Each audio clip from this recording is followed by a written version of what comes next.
Hey you guys, welcome back to the channel. If you're new here, my name's Jeff, and Rosie and I have been friends for about 3 years now. I started training her around 2021, and she has been an amazing student. And I'm gonna teach you 5 things in this video. Today what we're gonna focus on is how to walk next to us without a leash. So how to heel, and that just means walking by your side and not running ahead and not running off when they see another dog or a squirrel or a cat or delivery person. So what we're gonna do is just start with number 1 thing. We're gonna work our way to 5, and each of these is gonna be essential for you learning how to teach your dog to be the best companion that they can for you, and so that you can be the best person you can be for your dog.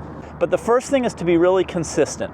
So what I'm gonna be doing, I'm gonna grab her leash, I'm gonna put her leash on her, and the most important thing is I've chosen a place where there are no distractions. There aren't any other dogs around, there aren't people around, there aren't cars around, and so I've chosen a place where I know I can work with her and let her off leash eventually and not worry about her getting hurt.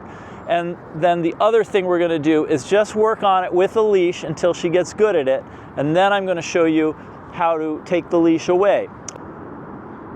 All right, so even though we're in a very peaceful place without many distractions, Rosie has found the first distraction, which seems to be a bunny or a squirrel off in the trees behind me. So all I'm gonna do is I'm gonna put the leash on her, and what we need to do when we're training her is to keep the left hand about a foot away from her collar, and then in the other hand you'll see I have a treat that she really likes. And just to show you the degree of focus she has, she loves these and she doesn't even see this. Look at this.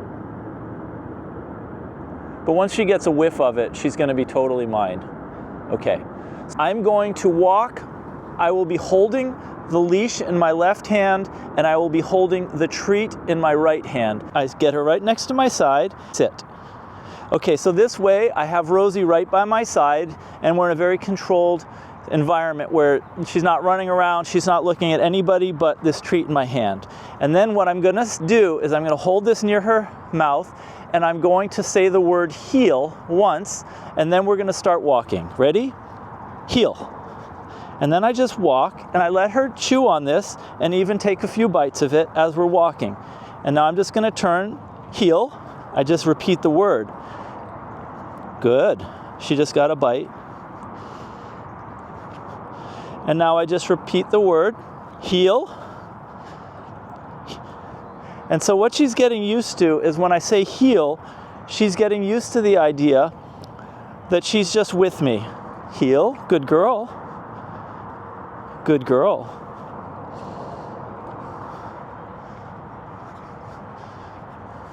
Heel.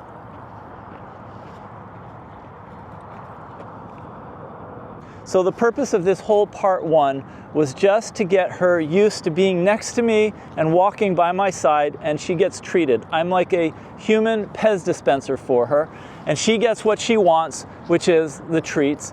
And I get her used to the idea that she's by my side, and she associates that with the word heel, okay? And whenever I do this, whenever I take a walk, I always just spend 3 minutes to 5 minutes working on this with her. A week to 2 weeks of working on leash, I feel that a dog is ready to go off leash with this. So I'm gonna unclip her here. Heel. Heel. Good girl.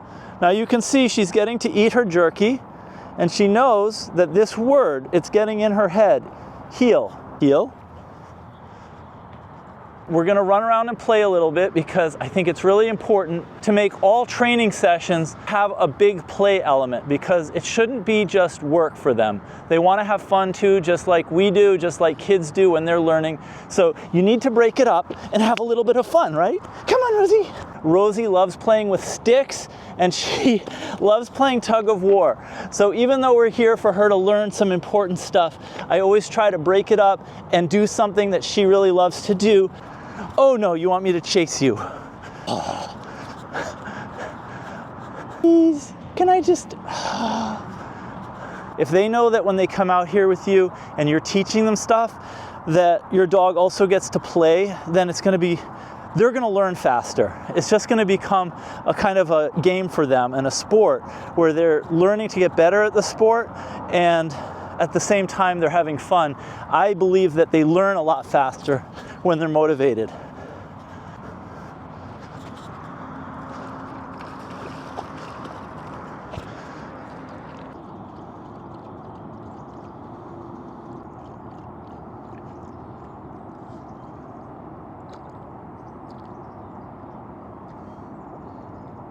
Rosie, you got it. You found it. You still got the stick. Can I have it? Can I have it? Can I have your stick? Oh, good girl. You kept the stick. It's a little one, but you really like this, don't you? You really like this stick. It's because you're a good dog. Because you're a very good dog. Do you want to chase it? Do you want to chase stick? Go get it.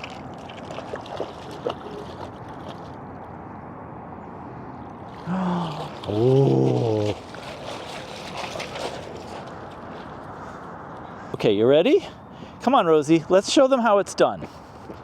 Okay, come here. Okay, ready? Heel.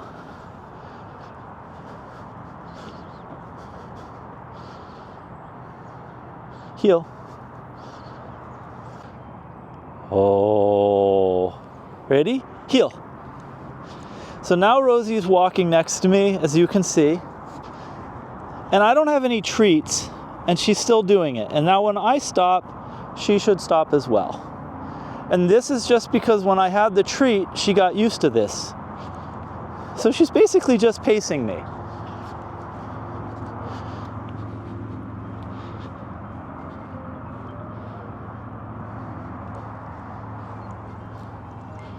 There we go. There we go. Good girl. Good heel. Heel. And what I like to do is maybe every 10 seconds or so, I like to just repeat the word, heel. And that refreshes in their mind. Keep in mind that their memory might be good for about, 10 seconds. So something you tell them 10 seconds ago, I feel like that's about what they can keep in their head. But after a while, they get distracted and they might forget what they're doing. Good heel. So I just remind them that this is a heel, and then she sticks with me, and I stop and she stops. So the number one thing is being consistent with the dog. Good girl. I give her lots of praise. Good job. The number two thing is make it fun, so that the training is something they look forward to doing.